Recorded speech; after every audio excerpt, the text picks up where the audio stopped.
The microcosm is a macro-psychic connection, and as such, all the attributions of macrocosm, all the wounds of macrocosm are present in microcosm also, but in a miniature form.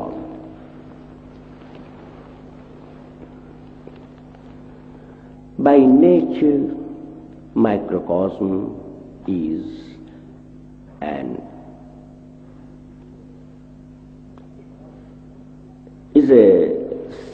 objectivated counterpart of macrocosm,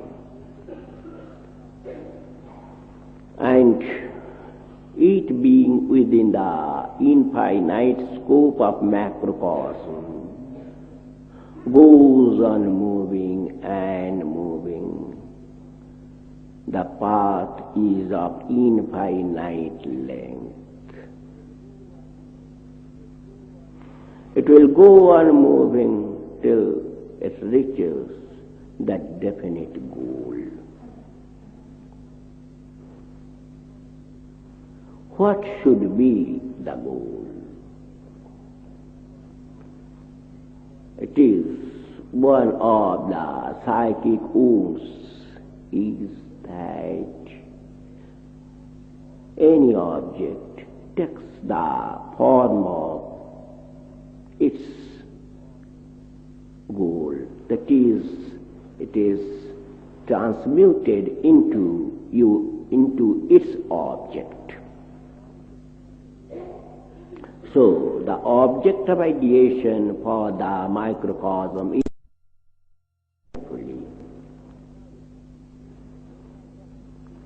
Now let us see what should be the best object of ideation.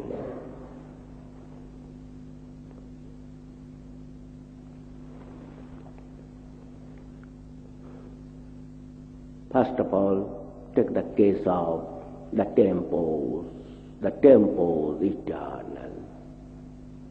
What it is? It is a psychic measurement on the motivity of action. Now, can it be the object of ideation? It cannot be the object of ideation, because first thing is, it is a psychic measurement. For a psychic measurement, there must be a psychic body, that is the unit psychic body. And when the unit psychic body measures it, it cannot be the supreme entity, hence it cannot be the object of ideation. Second requisite factor is that it is psychic measurement. To measure, it is a verb. Now, psychic measurement means psychic mobility, and psychic mobility means change of space. The entity that requires a psychic change of place or change of space cannot be the supreme entity. For this reason also, the tempos eternal cannot be your object of ideation.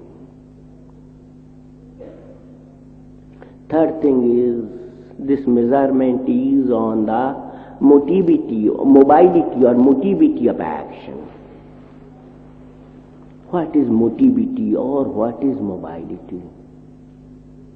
It also is based on change of physical place or space.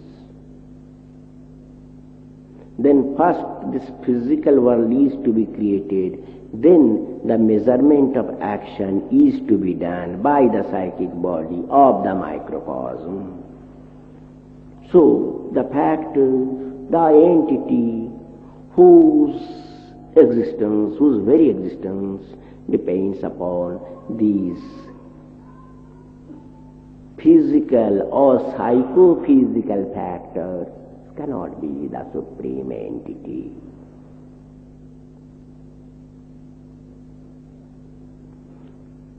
So here we see that the tempo eternal is not our goal. It is not something psychic. It is not even something abstract. It is worse than the abstract.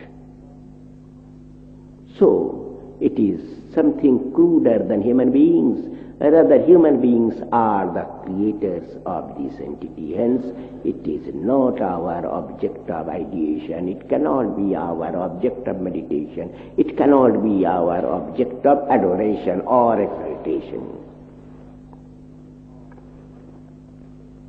Then take the case of nature.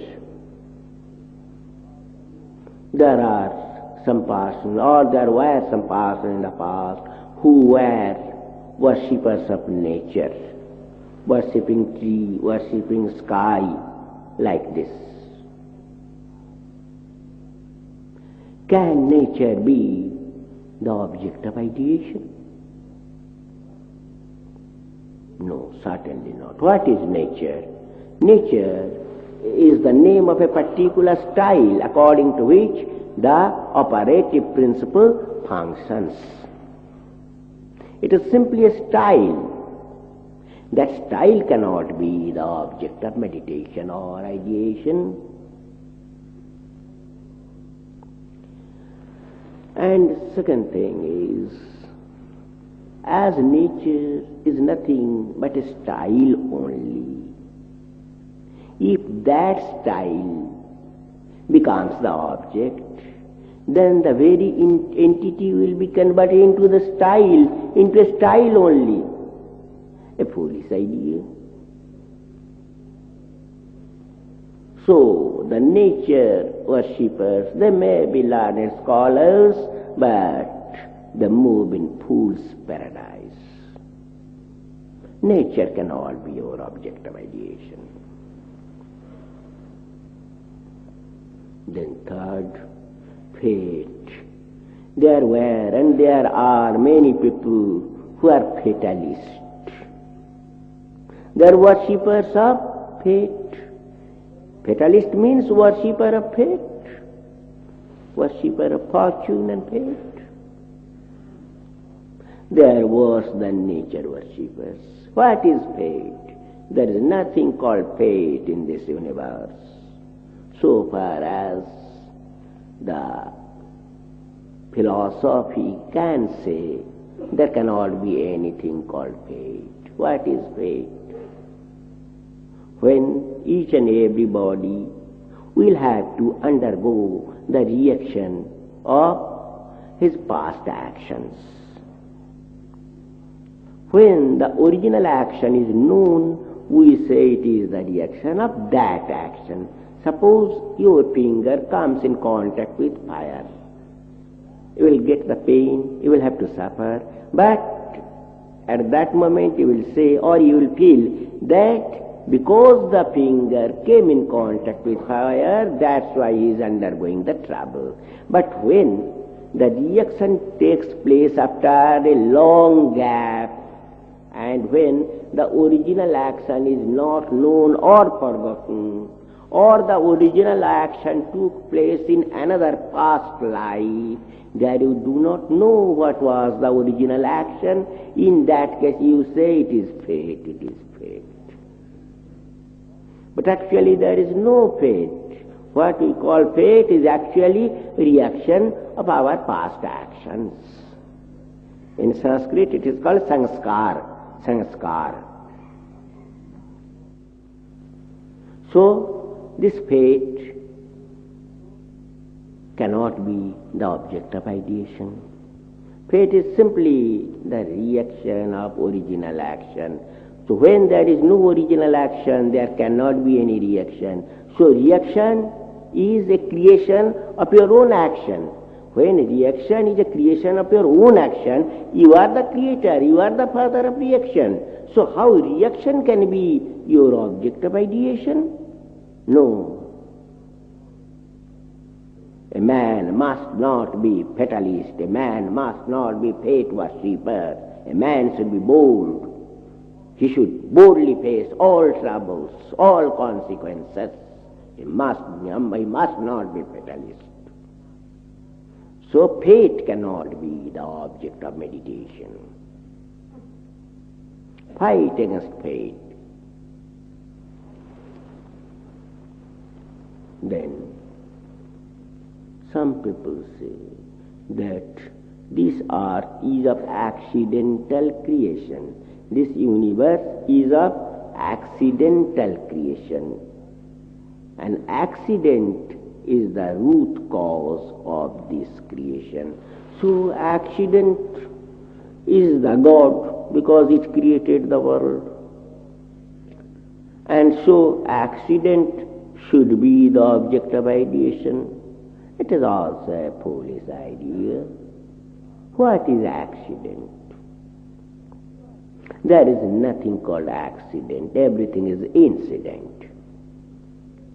When an action is materialized within the short span, within a very short span, or when the root cause of the action is not known to us, we are just seeing the reaction, we are just seeing the incident, the causal side of the incident is not known to us, or when the causal side is translated into action within a very short span, we say it is accident. But actually nothing is accident, everything is incident. Because of our futility or because of our want of knowledge, we say it is accident. When the causal side, when the causal factor is translated into action within a very short span, say within a few seconds, we say it is accident. And when it is translated into action slowly, we do not say it is accident, we say it is an incident. So accident is not something providential, or accident is not something beyond the scope of time, space and person, because all accidents take place within the span of the scope of time, space and person. The entity that is within the, not beyond the periphery of time, space and person, cannot be your goal, cannot be your object of ideation, cannot be your object of meditation, and cannot be your creator or the source of exaltation.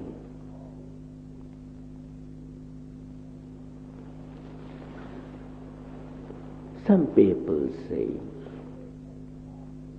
these coiled mental factors, suppose this universe is made of the coiled mental factors. What are these factors? They are nothing but condensed form of energy. And what is energy? It is nothing but the condensed form of psychic stamina. Then how these coiled mental factors of this express world can be the object of ideation? They cannot be your goal. They cannot guide you unto the path of beatitude. So those who are worshippers or meditators of coiled mental factors are misguided people. They are just wasting their energy for nothing.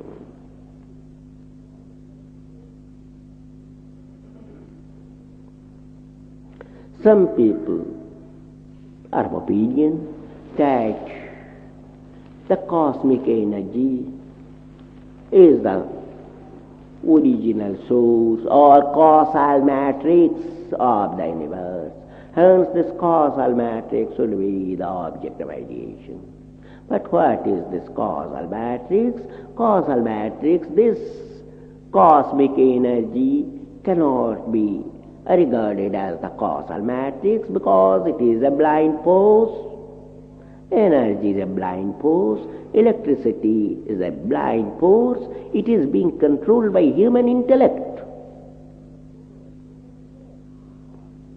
So, the cosmic energy, having no intellectual support behind it, cannot be the causal matrix, because everywhere in this universe we see everything is in an orderly style.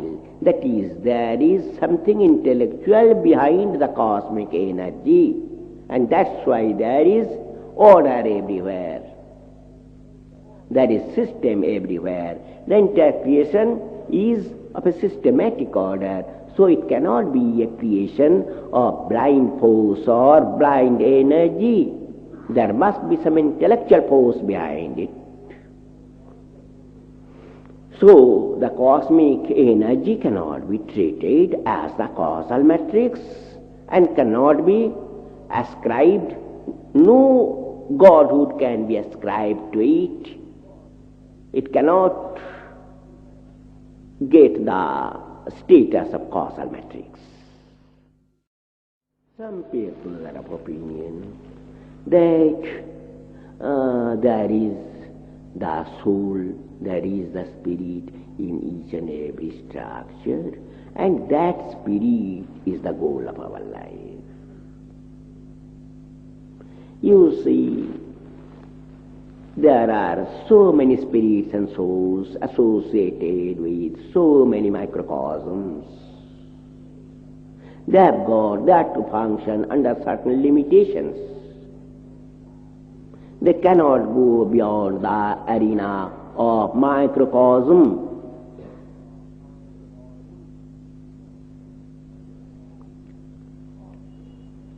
An object, or rather an entity, having such a limited scope, like unit spirit or unit cognitive faculty, cannot be your object of ideation, cannot be the Supreme Creator.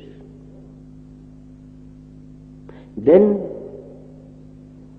who is your object of ideation? Who should be your object of ideation?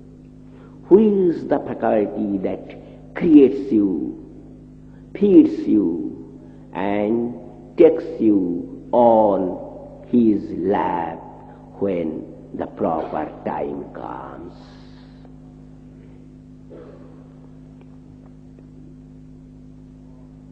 He is the cognitive force behind the cosmic energy. He controls the cosmic energy with his intellectual and intuitional power. He is the Paramapurusha, and actually he is the causal matrix. And so he should be your only object of ideation, only object of meditation, and he is the Supreme Father. There is no other alternative but to move along his path. He knoweth all, be one with him.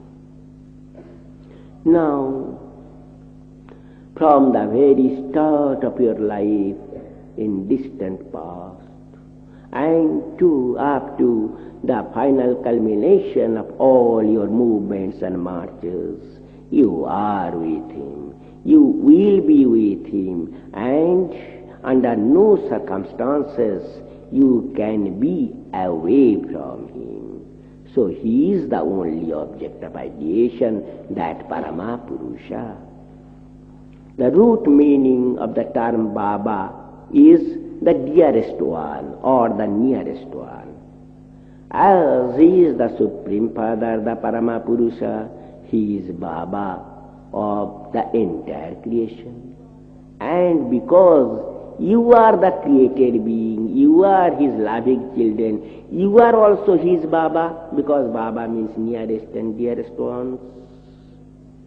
As he is your only object of ideation, as his name is the only projection of your microcosmic entity, only thought projection, only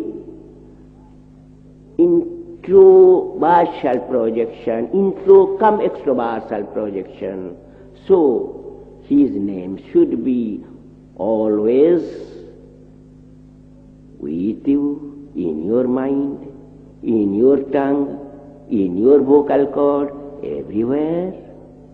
And I feel, and I also realize, and that's why I say, when his devotees, his children sing Baba Nam Kevalam, he also sings Baba Nam Kevalam. Kalyanamastu.